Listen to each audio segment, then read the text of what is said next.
Good morning, my badass friends out there in the internet. Welcome to today's episode of Happiness After Codependency.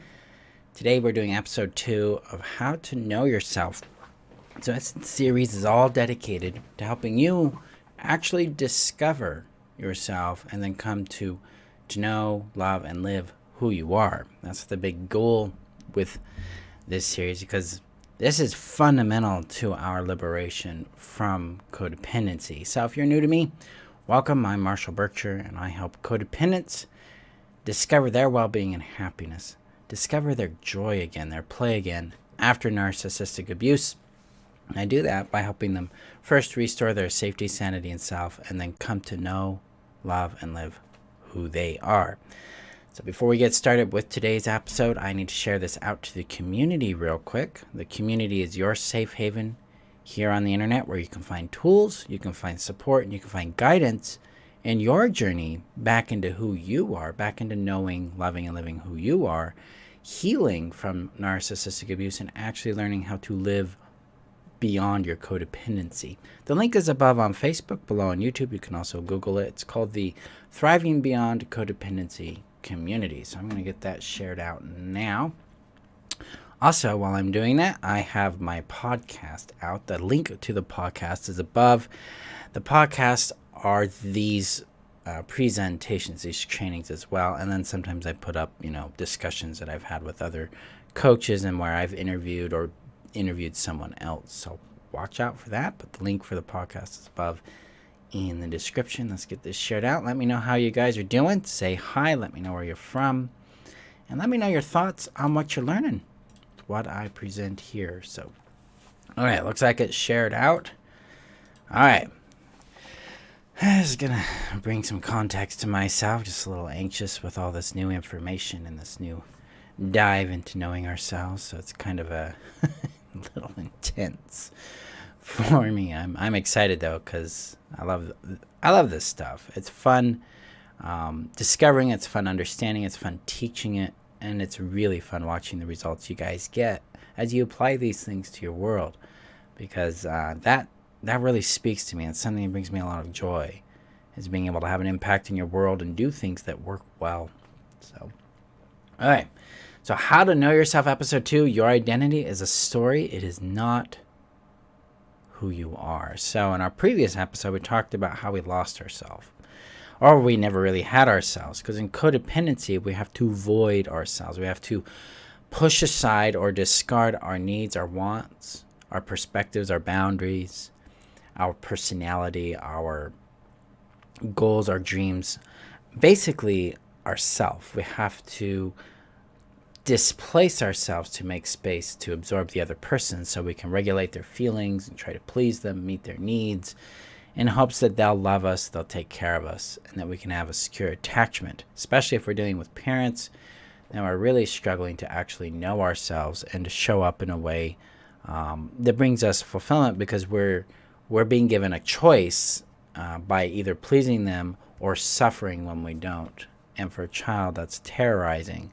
And for adults, that's terrorizing, especially if we are dependent on the other person, or that we love them and then they're harming us. That puts us often into a freeze-fawn loop when we're not really rooted in who we are, in our own sovereignty, our own power, our own sense of identity and value. And this is why it's critical, absolutely critical to your healing and to your well-being, to understand who you are, how to know and live and love who you are, because this inoculates you to codependency. It inoculates you to unhealthy relationships, because you're not going to choose them. You're in a proper order of me, then you. You're attuned to yourself, and you love, respect, and trust yourself more than you love the other person. And you understand that love doesn't equal compatibility. So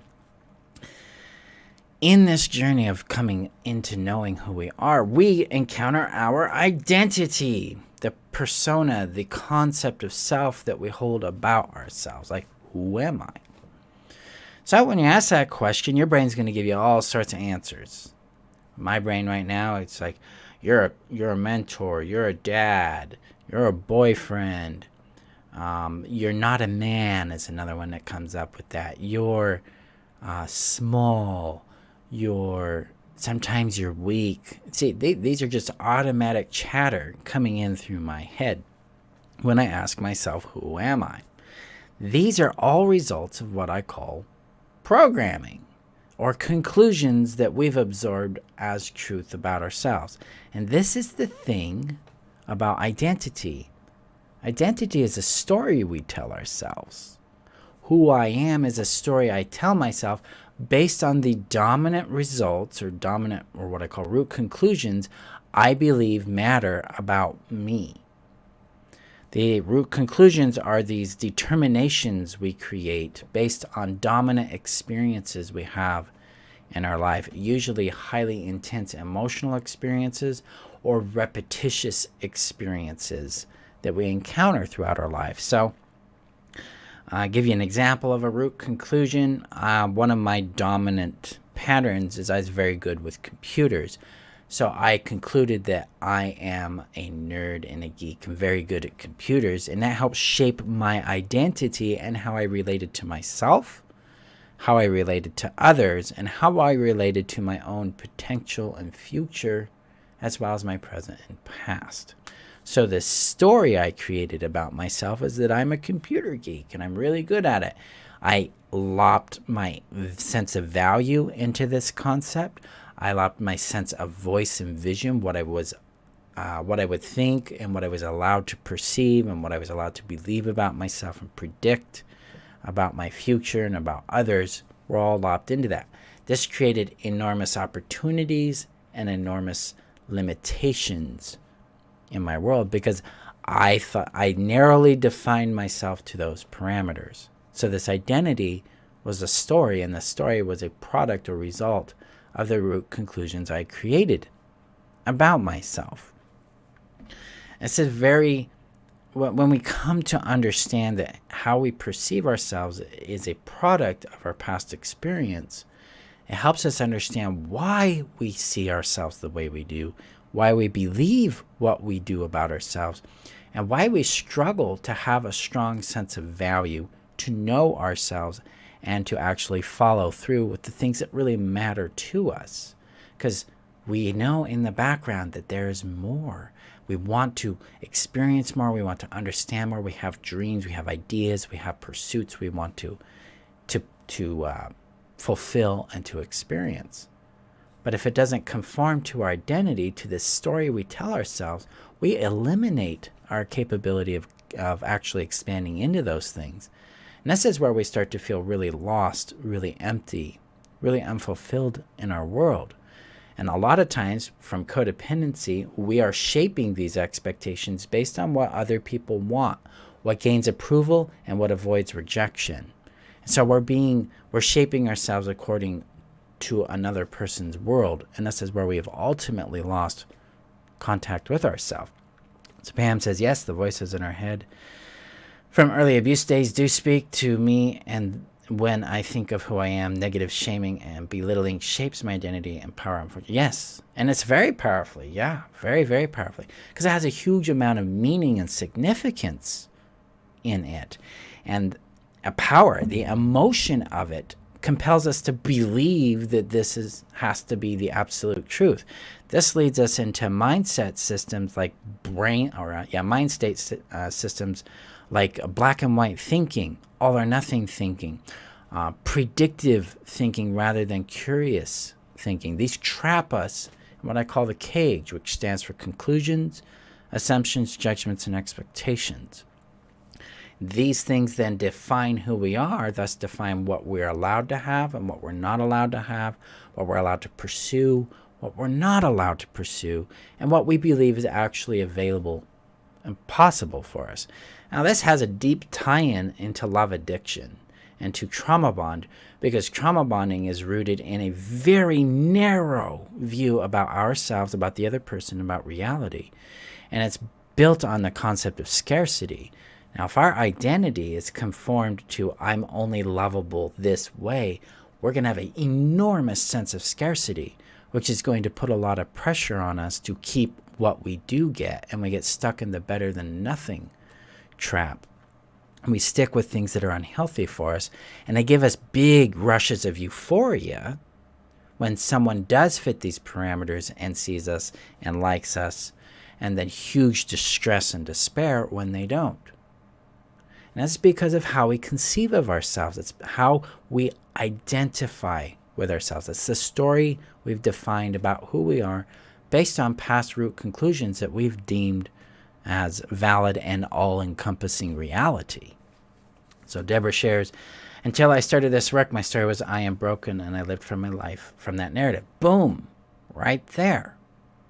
This shapes how we show up in our world. No wonder we don't get what we want.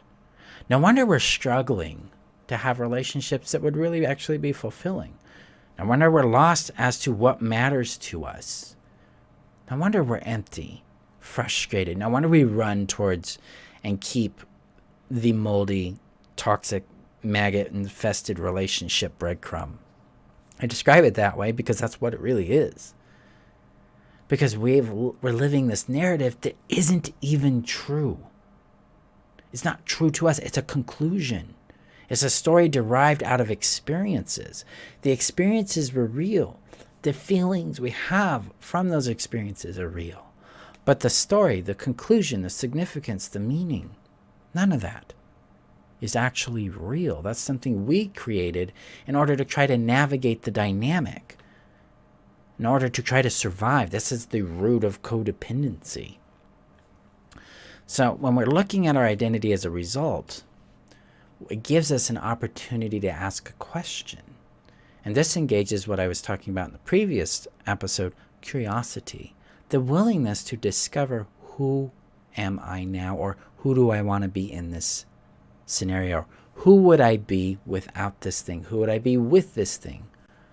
What else is possible here? This gets us out of the conclusions, the assumptions and the judgments we have about ourselves, the expectations we have about ourselves and others in reality. And it gets us into access with reality, with actual contact with what is real. This helps us begin to discover more about who we are and who we can choose to be. Because this is the magical component about identity being a story, is that it's fluid. It's not written in stone anywhere that Marshall is a geek and he must be for all time. I get to be a geek and more. I get to be more. So it's not about necessarily eliminating anything we've discovered about ourselves or that we've concluded about ourselves. It can be about adding to that awareness, expanding that spectrum. Because then we get to make choices. We get to choose who we want to be. I can be highly codependent, insecure, and anxious. I can be highly confident, interconnected, interdependent. I can be highly isolated and ultra not needy. I know how to do these things because I've allowed myself to discover that I have these kinds of attributes and experiences and skills. This is the cool part about it. We no longer have to figure out who we are. We get to discover who we want to be, and then we get to put that into action through exploration. This allows us to come into our true sovereignty, our true power of individuality, that we get to define ourselves. And we get to redefine ourselves based on what works for us and what we're discovering in our lived experiences. Like Deborah alludes to, I am broken and I lived from my life from that narrative. Lived my life from that narrative. What do you live your life from now? See, I used to believe I was anxiety. I'm just an anxious person. And it made sense to believe that because I had a dominant experience of anxiety from my earliest memories.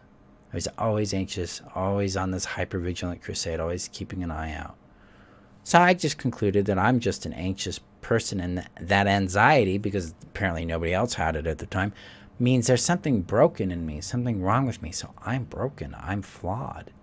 And that because I had anxiety and I had a high level of sensitivity to things, that something, I'm a burden. There's something, I'm stupid, I'm wrong, and I'm bad, I got to fix it. Because I got this narrative from people around me, from peers, from parents, from religious systems, that there was something wrong and I had to get it figured out and get it fixed.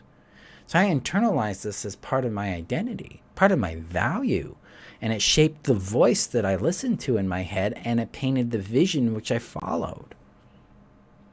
Very dangerous, but it led me into panic attacks. It led me towards suicide a few times. It impacted me in a number of, put me in bad romantic relationships. It sabotaged healthy friendships. It wasn't till a few years ago I broke out of that. It's like, I'm not my anxiety. The first time I realized I wasn't my anxiety was 2007, but even over the last year and a half, it's more like, I really am not. I don't have to be anxious. Yeah, I always thought I was damaged goods, and unfortunately, to some degree, I still operate that way. Yeah, we're dealing with deep influences, deep programming, and that's because of these things called root conclusions. You, Pam, you have a root conclusion that says I'm damaged goods. I had a root conclusion that says I'm an anxious person, thus a problem. And then I governed myself and my whole reality based on that. All my choices were filtered through that lens. So when I found computers, well, at least there was something I was good at. So I put all my eggs in that basket. It was terrifying because there were other people who were even better at those things. And if they're better at those things, then what am I worth? So it stuck me into this world called transactional value. That is a terrifying place to live because your value is determined by the approval and rejection of other people. It's determined by your usefulness. This is the power of root conclusions and what we choose as root conclusions that trap us. So, discovering ourselves, though, requires us to take some leaps. And the first leap is to open up to that question of what else is possible here. Who else could I be? Who else would I be? Or who would I be without this thing? Or who would I be with this thing? Like, for instance, Kaya. On the other hand, I had a root conclusion that I was a tough badass that can handle everything. Turns out I'm not. What else is possible there? Deborah, want to change my narrative to I am lovable. So who would you be if you were lovable? Now we're starting to listen to ourselves rather than analyze ourselves. Because there's one thing we all do, trying to figure out who we are and answer this question, is analyze. We're up here in our head. We're up here in the story. We're up here in the thoughts, wandering around, trying to find the right answer. The place we need to start is our body. We have to come home to the body, root into the body, and start listening. Now, some people start listening through what they perceive, or, what they call their heart. It's usually right here. Some people start listening through their gut. I listened to both. That's where I started. Well, technically I started in the center, and then I was like the gut, and then the heart, and then I built my awareness there. But listening to the body, what am I sensing? What am I aware of? Because I can discern my voices. There's 3 voices we all have. We have the voice of programming, the voice of other people in our head, and then the true voice. The true voice is here. Programming and the voice of other people is going to come through thoughts. It's usually repetitious. It's usually loud. It's usually a should, a must, a have to, a can't, or a won't. But starting to discern ourselves starts with coming home to the body and learning to sit in the presence of the body and listen just to whatever is showing up, connecting with it. When we cultivate this space with body, we begin to open up a dialogue, an opportunity to ask questions, to receive answers, to lean in and discover, to sense into our own present reality and our own present experience of self. I call this presence with you in the Know Yourself strategy. It's a connection practice back to body. Because the answers you seek about what you want and what you need, the problems and challenges you face, they're here. They're not up here. Here. Very, very critical. Because when we even start doing work with value, our innate value versus our transactional value or programmed value. It's back to body. It's back to connection with our present lived container of self. So this is how we start to discover who we are, because who we are and our identity aren't the same thing. Identity is that story. It's the narrative we're currently running. Who we are is where we're presently at right now. Like right now, who I am, someone that is confident and a little anxious. I'm anxious because we're in a promotion phase and I'm teaching something that's a bit new in a different way. But that's cool. I get to be both. And it's based on where I'm at right now. And then I can choose who I want to be from that. It's like, I can just be more confident, more available, more powerful, more successful, more impactful. Because that brings me joy. That speaks to my body. You see me smile with that. That's the magic here of getting attuned to where we're at, and we can choose who we want to be there. So, in the Know Yourself strategy, this is what I'm going to be teaching you how to do, is attune to self, and then attune to what's called innate value so you can discern your voice and your vision, and then start shaping your choices and actions from that, which result in outcomes that bring you more well-being and happiness in your world. So I got some notes here. I want to just check them real quick. Yeah, identity is fluid. Yeah, a little more on that. Identity is fluid. It gets us out of all or nothing black and white thinking. This is critical because predictive thinking means it's going to be this or it's going to be this, and who do I need to be, or how do I need to respond to this to keep myself safe, things like that. We're not playing in that ground so much anymore. We're moving into the expansive curiosity of, well, who would I be in this situation? Who do I want to be? So we're no longer controlling outcomes. We are choosing how we respond to them. We're exercising real deep personal power and sovereignty there. And this allows us to actually shape our response to outcomes in a way that brings us a deeper sense of confidence, peace of mind, and integrity, because now things aren't being externally dictated. Instead, we're responding to them from an internal, principled, anchored view of ourselves. There's a huge amount of peace, safety, and power that emerges from this, because now what happens doesn't dictate our value. It doesn't even dictate our safety so much as we get to respond to it and shape our decisions, our choices and actions, rather than try to get an outcome that then defines us, if that makes any sense. Ultimately, we get to choose who we are at this point, because we're in our sovereignty. Sovereignty is, I'm the supreme authority over my yard. I get to choose who I am. I get to make the choices. I get to take the actions, and I get to inherit the consequences or results that come from that. And that's what it's about, to come to really know who we are and then live it. Because knowing isn't a static thing. It's not like, oh, I know myself today, that's the way I'll always be. It's a living experience in our body. So who I am today, well, tomorrow might be a little different, depending on where I'm coming from and where I'm at, what I need, and who I choose to be. And that's the same for you. This allows us to make different choices and different actions to create different results in our world. And this is how we produce change that we want in our lives. And that is the goal of the Know Yourself strategy. Now, the Know Yourself strategy is open for enrollments. We have currently 22 out of 25 seats available. The link is above in the description and on Facebook, below on YouTube. Jump in, because we start August 17th. The classes, there's 16 core classes, and then there'll be ongoing application trainings that take what you're learning here and in the course and put them into real life applications. So we'll be going deep on that. You get lifetime access to the recording and live version of the course, and you also get lifetime access to the twice a week live mentoring hours that come with that course. In the Know Yourself strategy is also included the Heal Yourself strategy, which is my core healing course. It helps you heal the trauma bond by helping you restore safety, sanity, and self in your world. So the link is above on Facebook, below on YouTube. Again, we've got about 3 weeks to enroll, so about 21 days before we start.